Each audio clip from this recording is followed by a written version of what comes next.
Baiklah, mari kita coba gali definisi secara bahasa dari kafir ini, dari istilah kafir.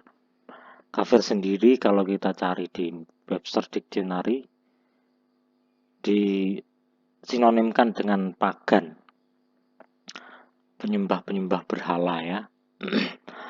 Uh, di dalam Cambridge Dictionary juga kita temukan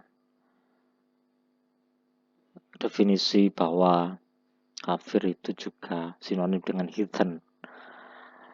Istilah pagan ini digunakan untuk menyebut mereka, para orang-orang tradisi pagan, para orang-orang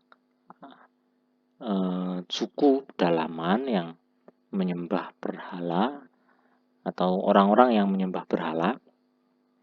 Dengan istilah heathen sendiri dihubungkan dengan mereka yang mempercayai bahwa adanya banyak Tuhan. Seperti bangsa Romawi saat itu yang percaya ada Tuhan Zeus dan lain sebagainya. Sebenarnya alasan utama Gaia Sang Dewi Bumi mengajak anak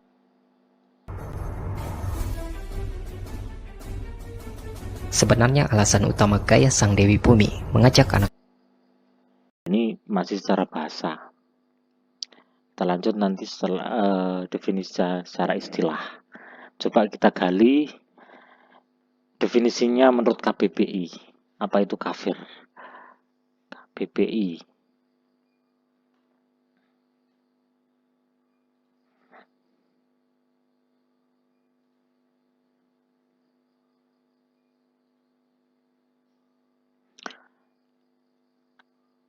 Menurut KBBI sendiri kita temukan bahwa kafir secara etimologi atau bahasa adalah orang yang ingkar dalam bentuk noun benda. Kalau dikaitkan dengan paham agama Islam, didefinisikan sebagai orang yang tidak percaya kepada Allah dan Rasul-Nya. Hampir sama dengan apa yang didefinisikan dengan Merriam-Webster. Tapi dapat kita ambil kesimpulan bahwa secara bahasa definisi ini mengarah pada dua hal. Kalau dari Merriam-Webster tadi bahwa pendefinisian kafir sebagai heathen atau banyak dewa yang saat itu dinisbatkan kepada Romawi, itu dihubungkan dengan kepercayaan Kristiani waktu itu. Jadi penyebutan kafir digunakan untuk membedakan diferensiasi antara agama Kristen dengan agama-agamanya orang Romawi atau Tuhan yang Kristen dengan Tuhan Romawi. Nah, kalau di KBBI ini langsung merujuk pada agama Allah dan Rasul-Nya, berarti akan agama Islam.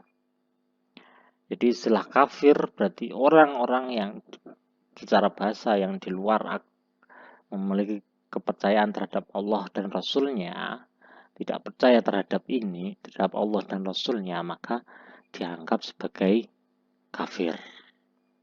Itu. Baiklah, mari kita lanjutkan kajian terkait kafir secara etimologi. Lalu apa sebenarnya yang bisa kita manai dari istilah kafir ini secara bahasa? Jika ternyata konteks secara bahasa menurut beberapa agama setelah seperti itu, bagaimana bahasa Arab mengistilahkan atau menurut bahasa Arab, menurut tata bahasa Arab, istilah kafir itu digunakan. Ada beberapa konsep atau istilah yang digunakan untuk menyebut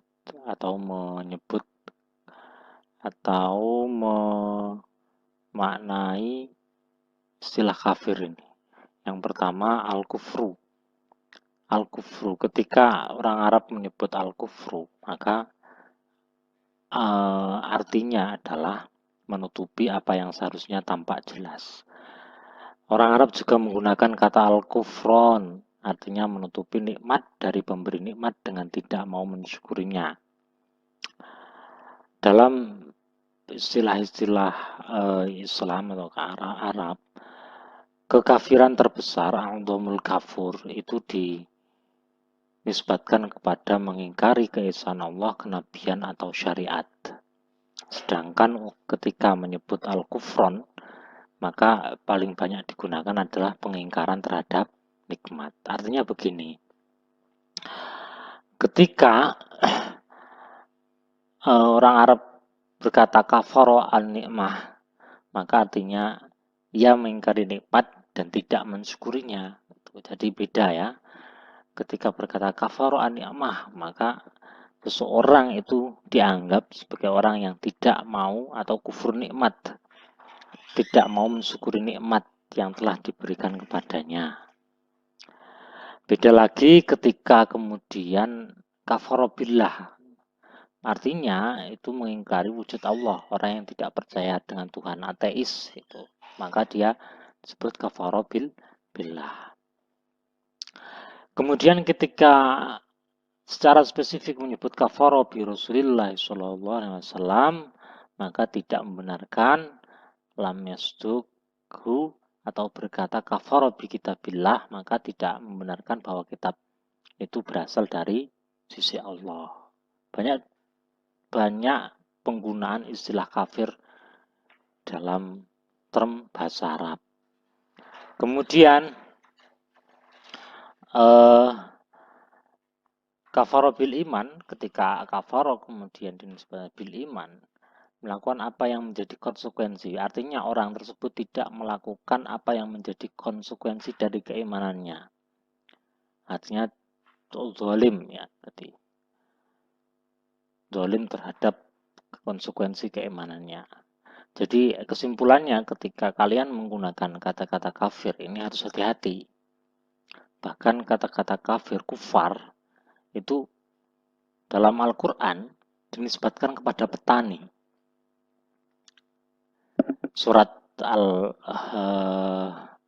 Dalam surat ini kamatsali ghaitsin a'jabal kuffar nabatuhu thumma yahiju fatarahu musfarran thumma yakunu khutama. Ini al-kuffar dalam ayat di atas diartikan sebagai para petani. Dinisbatkan kepada para petani setelah melubangi tanah, mereka meletakkan benih, ya kan? Kemudian menutupi benih dalam lubang itu dengan tanah. Perbuatan itulah yang dinamakan kufar. Jadi pesan dari video ini adalah hati-hati menggunakan istilah kafir. Jangan sembarangan mengatakan kafir. Demikian penjelasan awal dari video, dari konsep mengenai kafir ini. Akan kita lanjut pada konsep kafir